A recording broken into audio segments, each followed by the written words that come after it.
नमस्कार दोस्तों, स्वागत है आपका अपने YouTube चैनल पर। तो चलिए शुरू करते हैं। अध्याय 1, विविधता की समझ। अपनी कक्षा के चारों तरफ नज़र दौड़ाइए। क्या कोई ऐसी साथी है जो बिल्कुल आपकी तरह दिखती हो? इस पाठ में आप पढ़ोगे कि लोग एक दूसरे से कई मामलों में भिन्न होते हैं। वह न केवल अलग दिखते हैं बल्कि अलग अलग क्षेत्रों से भी आते हैं। उनके धर्म, रहन सहन, खान पान, त्यौहार आदि भिन्न होते हैं। भिन्नताएं हमारे जीवन को कई तरह से रोचक एवं समृद्ध बनाती हैं। इन भिन्नताओं के कारण भारत में विविधता है। विविधता या अनेकता हमारे जीवन को किस तरह बेहतर बनाती है? भारत इतनी विविधताओं वाला देश कैसे बना? क्या सभी तरह की भिन्नताएं विविधता का ही भाग होती हैं? चलो कुछ उत्तर पाने के लिए हम इस पाठ को पढ़ते हैं। आपकी उम्र के 3 बच्चों ने ऊपर दिए गए चित्र बनाए। खाली बक्से में अपना चित्र बनाएं। क्या आपका चित्र इन तीनों चित्रों जैसा है? हो सकता है कि आपका चित्र इन तीनों से बहुत भिन्न हो। ये तीनों चित्र भी आपस में एक दूसरे से अपना भिन्न हैं। ऐसा इसलिए हम सबका चित्रकारी करने का अपना अलग अलग तरीका होता है। जिस तरह हमारी चित्रकारी में भिन्नता है, उसी तरह हमारे रंग, रूप, खान पान आदि में भिन्नता है। अपने बारे में निम्न जानकारी दीजिए।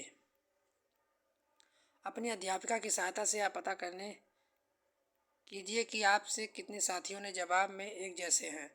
क्या कक्षा में कोई ऐसी साथी है जिसकी सूची आपकी सूची से हूबहू मिलती हो? शायद नहीं। हालांकि ऐसा होगा कि कई साथियों के कुछ जवाब आपके जवाबों से मिलते होंगे।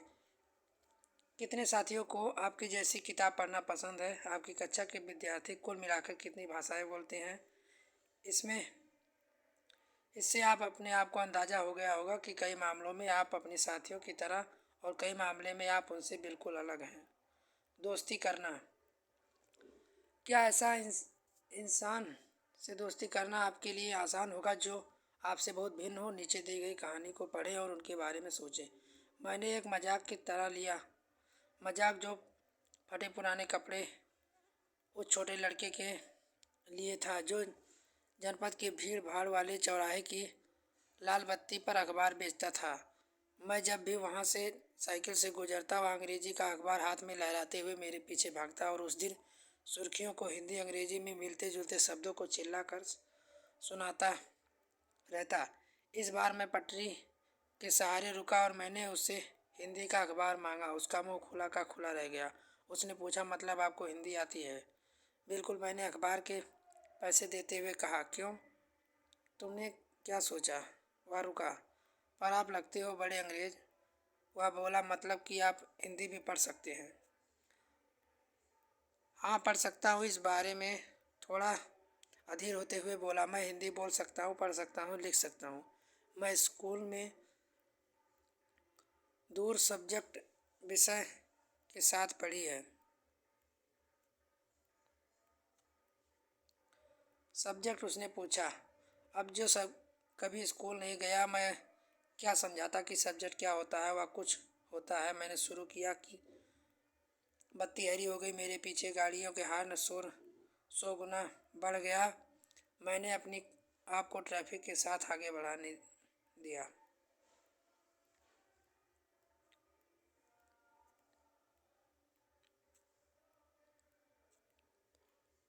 समीर और समीर दो में कोई 3 अंतर लिखिए। क्या ये अंतर आपके दोस्त में बनने से रोक पाए हैं?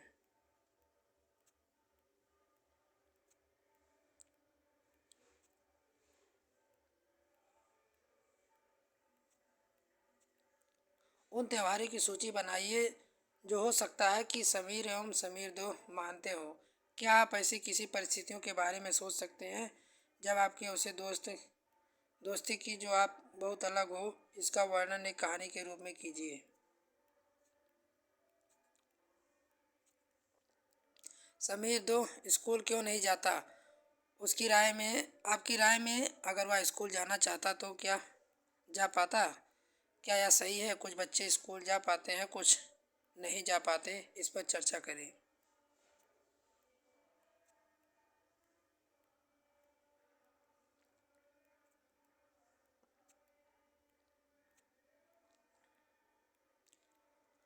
अगर आप कुम्हार के घर में पैदा हो गए हैं तो आपकी जाति कुम्हार की होगी। आप बस वही बन सकती थी।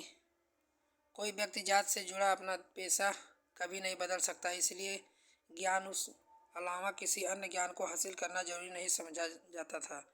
गैर बराबरी पैदा हुई। आप इस बारे में अगले पाठ में पढ़ेंगे।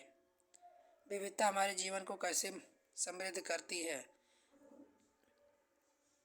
जैसे समीर एक और समीर दो दोनों दोस्त बन गए, ठीक वैसे ही आपकी भी सहेलियां होंगी जो आपसे बहुत अलग होंगी। आपने शायद उनके घर में अलग तरह के खाना खाया होगा, उनके साथ अलग त्यौहार मनाए होंगे, कपड़े पहने होंगे, थोड़ी बहुत उनकी भाषा भी सीखी होगी। सूची बनाइए कि आपने भारत के अलग अलग प्रांतों में कौन कौन से व्यंजन खाए हैं। अपनी मातृभाषा के अलावा उन भाषाओं की सूची बनाइए जिनके आप कुछ शब्द भी जानती हैं। आपको शायद तरह तरह के जानवरों, रानियों, साहित्य घटनाओं या भूतों की कहानियाँ पसंद होंगी।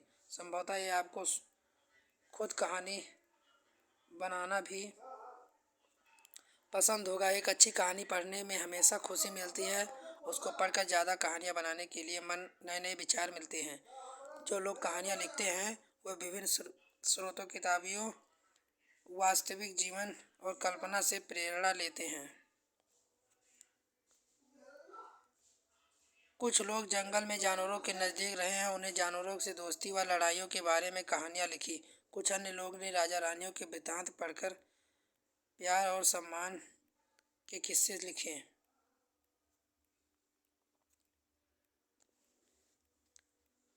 मान लीजिए आप एक चित्रकार या कहानीकार हैं जो इस जगह पर रहती हैं। ऐसी जगह जीवन पर एक कहानी लिखिए या चित्र बनाइए। क्या आप सोचते हैं कि आपको ऐसी जगह में रहने में मज़ा आएगा? उन 5 चीज़ों की सूची बनाइए जिनकी कमी ऐसी जगह में सबसे ज़्यादा खलेगी। भारत में लोग विविध तरीकों से नीचे लिखे काम करते हैं। यहाँ उनमें से एक तरीका बताया गया है, जो 2 और तरीके लिखिए।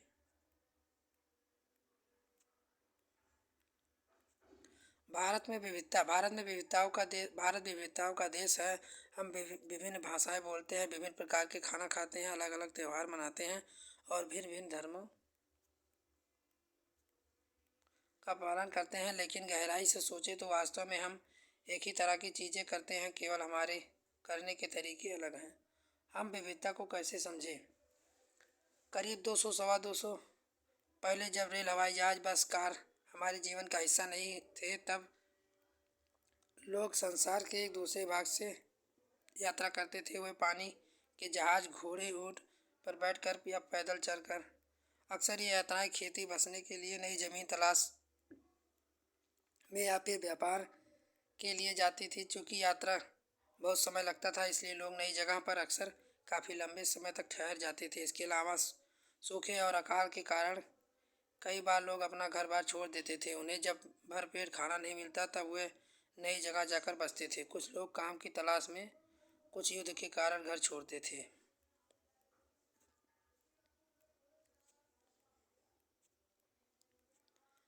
आइए भारत के 2 भागों लद्दाख और केरल के उदाहरणों के जरिए समझने की कोशिश करें किसी क्षेत्र की विविधता पर उनके ऐतिहासिक और भौगोलिक कारकों का क्या असर पड़ता है। एटलस में भारत का नक्शा देखिए, उसमें ढूंढिए कि ये दोनों क्षेत्र लद्दाख और केरल कहाँ पर हैं। इन दोनों क्षेत्रों की भौगोलिक स्थितियाँ वहाँ के भोजन, कपड़े, व्यवसाय, पेशे को कैसे प्रभावित करती हैं, उनकी सूची बनाइए। लद्दाख ऊंचे पहाड़ों वाला रेगिस्तानी इलाका। पश्मीना शाल बुनती हुई औरत। लद्दाख जम्मू और कश्मीर के पूर्व पहाड़ियों में बसा एक रेगिस्तानी इलाका। यहाँ पर बहुत ही कम खेती संभव है क्योंकि इन क्षेत्रों में बारिश बिल्कुल नहीं होती है। यह इलाका हर वर्ष काफ़ी लंबे समय तक बर्फ से ढका रहता है। इन क्षेत्र में बहुत कम पेड़ उगते हैं।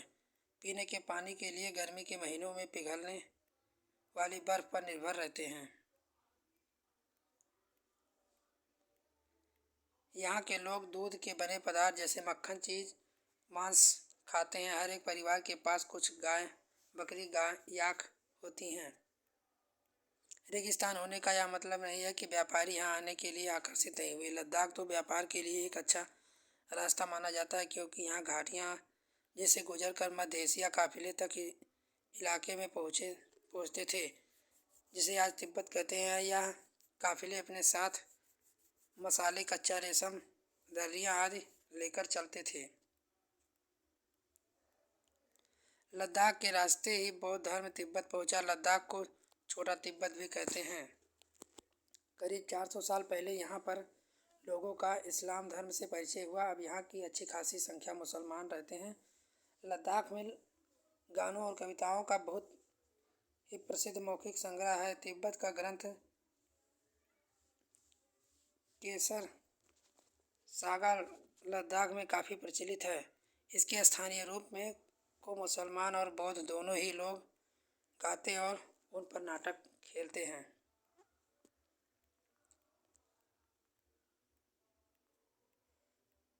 मछली पकड़ने का चीनी जाल। केरल में मनाए जाने वाले त्यौहार ओणम का एक विशेष आकर्षक है नाव प्रतियोगिता। केरल भारत के दक्षिण पश्चिमी कोने में बसा हुआ राज्य। यह एक तरफ से समुद्र से घिरा हुआ है और दूसरी तरफ पहाड़ियों से। इन पहाड़ियों का विविध प्रकार से मसाले जैसे काली मिर्च, लौंग, इलायची आदि उगाए जाते हैं। इन मसालों के कारण यह क्षेत्र व्यापारियों के लिए बहुत आकर्षक बना। सबसे पहले अरबी एवं यहूदी व्यापारी केरल आए। ऐसा माना जाता है कि ईसा मसीह के धर्मदूत संत थॉमस लगभग 2000 साल पहले यहाँ आए। भारत में ईसाई धर्म लाने का श्रेय इन्हीं को जाता है। अरब से कई व्यापारी यहाँ आकर बस गए।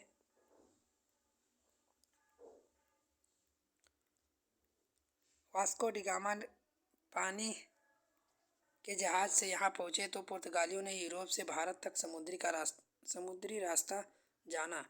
इन सभी ऐतिहासिक प्रभाव के कारण केरल के लोग विभिन्न धर्मों का पालन करते हैं, जिसे यहूदी, इस्लाम, ईसाई, हिंदू एवं बौद्ध धर्म शामिल हैं। चीन के व्यापारी भी केरल आए। यहाँ पर मछली पकड़ने के लिए जो जाल इस्तेमाल किए जाते थे वे चीनी जालों हूबहू मिलते थे। उन्हें चीनी वाला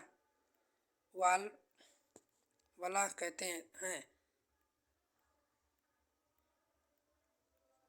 तलने के लिए लोग बर्तन इस्तेमाल करते हैं। चीनी चट्टी कहते हैं। इसमें चीन शब्द इस बात की ओर इशारा करता है कि उसकी उत्पत्ति कहाँ से हुई। केरल की उपजाऊ जमीन और जलवायु चावल की खेती के लिए बहुत उपयुक्त है और वहाँ के अधिकतर लोग मछली, सब्जी और चावल खाते हैं।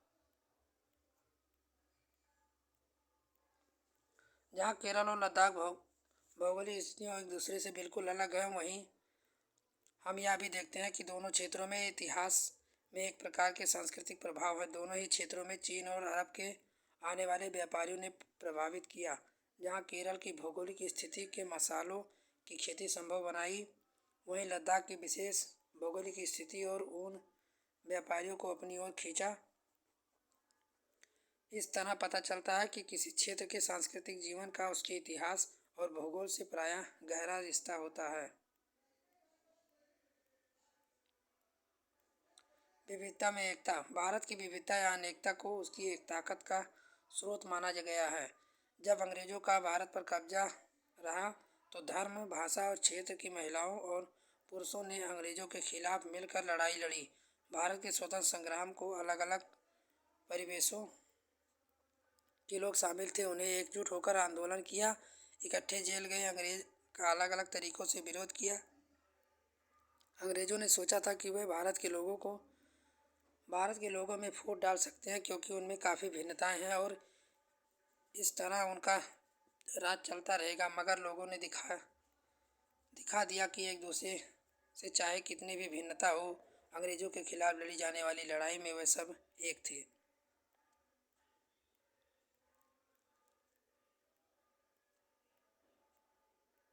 स्वतंत्रता दिवस के अवसर पर भाषण देते पंडित नेहरू। यह गीत अमृतसर में हुए जलियांवाला बाग हत्याकांड के बाद गाया गया। इस हत्याकांड में एक ब्रिटिश जनरल ने उन शांतिप्रिय निहत्थे लोगों पर खुलेआम गोलियां चलवा दी जो बाग में इकट्ठे खड़े होकर सभा कर रहे थे। महिला, पुरुष, हिंदू, मुसलमान, सिख कितने लोग थे जो अंग्रेजों के पक्ष पचपा पूर्ण नीति का विरोध करने के लिए जमा हुए थे। उसमें से बहुत लोग की जाने गई, उसमें से ज़्यादा लोग घायल हुए। यह गीत उन्हीं शहीदों के लिए गाया गया। स्वतंत्रता संग्राम के दौरान उभरे गीत और चिन्ह विविधता के प्रति हमारा विश्वास बनाए रखते हैं। क्या आप भारतीय झंडे की कहानी जानती हैं? स्वतंत्रता संग्राम के दौरान यही भारत के झंडे की परिकल्पना की गई थी। इस झंडे के सहारे भारत के लोगों ने अंग्रेजों के खिलाफ इस्तेमाल किया। जवाहरलाल नेहरू ने अपनी किताब भारत की खोज में लिखा कि भारतीय एकता कोई बाहर से थोपी गई चीज़ नहीं, बल्कि यहाँ बहुत ही गहरी है, जिसकी अलग अलग तरह से विश्वास और प्रथाओं को स्वीकार करने की भावना है। इसमें विविधता को पहचाना और प्रोत्साहित किया। यह नेहरू ही थे जिन्होंने भारत की विविधता का वर्णन करते हुए अनेकता में एकता का विचार हमें दिया। रविन्द्रनाथ टैगोर द्वारा रचित हमारा राष्ट्रगान भी भारतीय एकता की ही एक अभिव्यक्ति है। राष्ट्रगान किस तरह से एकता का वर्णन करता है, इसे अपने शब्दों में लिखिए। अभ्यास। अपने इलाके में मनाए जाने वाले विभिन्न त्योहारों की सूची बनाइए। इसमें से कौन से त्यौहार आप सभी समुदायों द्वारा मनाए जाते हैं? आपके विचार में भारत समृद्ध एवं विविध विरासत आपके जीवन को कैसे बेहतर बनाती है? आपके अनुसार अनेकता में एकता का विचार भारत के लिए कैसे उपयुक्त है? भारत की खोज किताब के लिए इस वाक्य अंश में नेहरू भारत की एकता के बारे में क्या कहना चाहते थे? जलियांवाला बाग हत्याकांड के ऊपर लिखे गए गाने की उस पंक्ति को चुनिए जो आपके अनुसार भारत की एकता को निश्चित रूप से झलकाती है। लद्दाख एवं केरल की तरह भारत का कोई एक क्षेत्र चुनिए। अध्ययन कीजिए कि कैसे उस क्षेत्र की विविधता और ऐतिहासिक भौगोलिक कारकों ने प्रभावित किया। क्या ये ऐतिहासिक और भौगोलिक कारक आपस में जुड़े हुए हैं और कैसे?